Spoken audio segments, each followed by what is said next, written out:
Hey guys, Jeff Silverman here again. Here to talk to you about conflict resolution and why at a core level it's always breaking down. It's not working.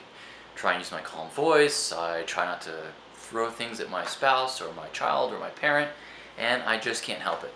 So essentially, why is that? Why do I try my hardest and it still doesn't work? Essentially, it comes down to a language issue. We never really learned a nonviolent communication way of speaking. I use the phrase nonviolent communication because this is a format of communication that I teach, as well as many others. And today I want to talk to you about why that works, why nonviolent communication works, and why so many people fail in their normal everyday communication around conflict. So, right here I've got a diagram that shows 4 things that we should all be able to describe relatively easily in a conversation. What's going on with our body, physical, what's going on with our emotions, the feelings, behaviors, actions, and thoughts. What are we thinking? So oftentimes when people try and describe what they're feeling and try and be vulnerable, what they end up saying instead of "I feel sad" is "I feel like you're a jerk." And while this is funny when we say it now, this is realistically what people are doing the vast majority of the time. I feel like you are a jerk, or I feel that I am not being respected. These aren't feelings. If we could successfully describe what's actually going on, there's really nothing to argue about. There is no I'm not a jerk, or yes, I am a jerk. If we can let go of judgments and describe facts, then there's really nothing to argue with.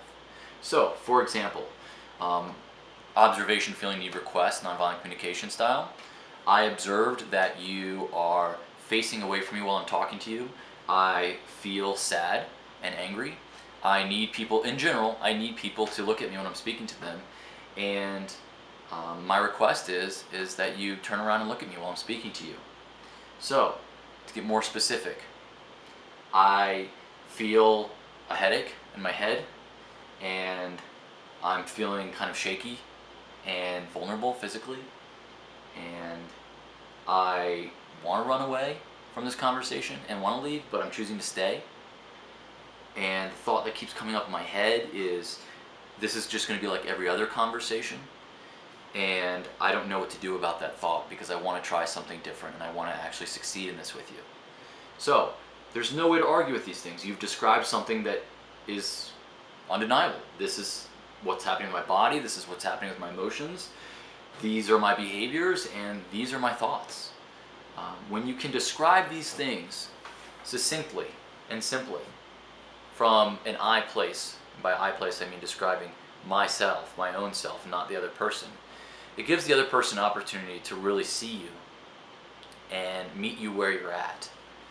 So, what happens in therapy, what happens in couples counseling, what happens in family counseling when you come in with someone else, I encourage you to speak to each other, and then I pause you and I say, okay, let's try that again. Let's use an I statement. Let's state only things that are undeniable. Say, I feel, and pick an emotion. Slowing it down. Over time, what happens is the other person will open up more because they're not having a finger pointed at them. That's not to say they don't deserve a finger pointed at them, but only that this approach works more efficiently. So, if you'd like to try this with your daughter, with your son, with your father, with your mother, your brother, your sister, your spouse especially, come in with them. Let's try it out, see if it works. If you've gotten this far, I'm imagining you want to try something new. You can call me at 720-504-3692. My email's on the website as well. Drop me a line, love to hear from you. Talk to you soon. Bye.